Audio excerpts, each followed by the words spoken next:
ایک تو نفلی نمازوں کی جتنا ہو سکے کثرت، دوسرے تلاوت قرآن کریم جتنا ہو وہ کرے، تیسرے ذکر چلتے پھرتے اٹھتے بیٹھتے، یہ میں نے کلمہ جو آپ کے سامنے پڑھا سبحان اللہ والحمد للہ ولا الہ الا اللہ واللہ اکبر ولا حول ولا قوۃ الا باللہ العلی العظیم، اور چلتے پھرتے اٹھتے بیٹھتے ہی پڑھتے ہیں۔ فضول چیزوں میں وقت کو ضائع نہ کریں۔ یہ 3 کام تو ہیں بنیادی عبادت کا۔ چوتھا کام ہے دعا۔ اللہ تبارک و تعالیٰ اس رات میں دعائیں بہت قبول کرتے ہیں، تو اس وجہ سے اپنی ساری چھوٹی بڑی حاجتیں، اپنی حاجتیں، اپنے خاندان کی حاجتیں، اپنے ملک کی حاجتیں، اپنے قوم کی حاجتیں، اپنے ملت اسلامیہ کی حاجتیں، وہ سب اللہ تعالیٰ کی بارگاہ میں مانگنے کا اہتمام کریں۔ انشاءاللہ وہ دعائیں اللہ تعالیٰ کے یہاں قبول ہوں۔ ایک اور بات جو شب برات کے بارے میں مشہور ہے، اور ہمارے ہاں اس کو تعبیر اس طرح کیا جاتا ہے کہ جس کا انتقال ہونے والا ہوتا ہے اگلے سال میں تو اس کا پتا کٹ جاتا ہے۔ عام طور سے یہ جملہ مشہور، جب آج پتہ نہیں کتنوں کے پتے کٹیں گے، مطلب یہ کہ کچھ پتہ نہیں ہے کہ کتنے لوگوں کے بارے میں فیصلہ ہوگا کہ بھئی اگلے سال میں ان دنیا سے بلانا ہے اپنے پاس۔ یہ بات جو ہے یہ بالکل بے اصل تو نہیں ہے، لیکن بہت مضبوط بھی نہیں ہے۔ ایک روایت ہے جس میں یہ آتا ہے کہ اس رات میں اللہ تبارک و تعالیٰ سال بھر میں جتنے کام ہوتے ہیں وہ متعلقہ فرشتوں کے حوالے کرتے ہیں کہ بھئی کس کو کتنا رزق ملنا ہے اس سال میں، تو وہ جو رزق کے اوپر جو فرشتہ متعین ہے اس کو بتا دیتے ہیں کہ بھئی اس سال میں فلاں کو اتنا رزق ہے۔ اور اسی طرح جس آدمی کو ابھی زندگی اس کی باقی ہے اور جس کی زندگی ختم ہونی ہے، تو اس کا معاملہ بھی اللہ تعالیٰ متعلقہ فرشتے کو حوالے کر دیتے ہیں۔ تو یہ ایک روایت ہے، اگرچہ سند کے اعتبار سے بہت زیادہ مضبوط مضبوط بھی نہیں ہے، لیکن ایک روایت ہے۔ تو بہرحال احتمال تو ہے کہ ایسا ہوتا ہو، ضعیف روایت بھی جو ہوتی ہے وہ بالکل ایسی نہیں ہوتی کہ ہمیشہ غلطی ہو، اس میں احتمال تو ہوتا ہے کہ شاید اگر چرابی کمزور ہے لیکن بات جو روایت کر رہا ہے وہ صحیح ہو،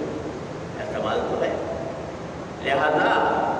اس میں اگر بندہ اس رات میں یہ دعا کرے کہ یا اللہ آج آپ میرے اگلے سال کے تمام رزق کا فیصلہ کرنے والے ہیں، تو اللہ آپ کی رحمت سے میرے رزق میں وسعت عطا فرما دیجیے، حلال رزق مجھے وسعت کے ساتھ عطا فرما دیجیے، تو اچھی کوئی حرج نہیں ہے اس لیے دعا کرنا۔ اور اسی طرح یہ دعا کرنے میں کہ اللہ اگر آپ نے میری زندگی مقدر فرمائی ہے اس سال میں، تو پھر میری زندگی کو جو باقی زندگی ہے اس کو آپ اپنے رضا کے مطابق کام دیں، اور مجھے اپنی اس باقی ماندہ زندگی میں ایسے اعمال کی توفیق عطا فرما دیجیے جو آپ کو راضی کرنے والے ہوں، تاکہ جب میں دنیا سے رخصت ہوں تو آپ کی مغفرت کا پروانہ لے کر رخصت ہوں۔ یہ دعا مانگنے کو رہتے ہیں، لیکن حقیقت میں نے بتا دی کہ کوئی بہت پکی یا مضبوط روایت نہیں ہے، ایک ہے روایت، اور اس کی وجہ سے اس طرح کی دعا کر دینے میں کوئی حرج نہیں، بلکہ کرنی چاہیے۔ ایک اور بات یہ کہ ایک روایت میں یہ بھی آیا ہے کہ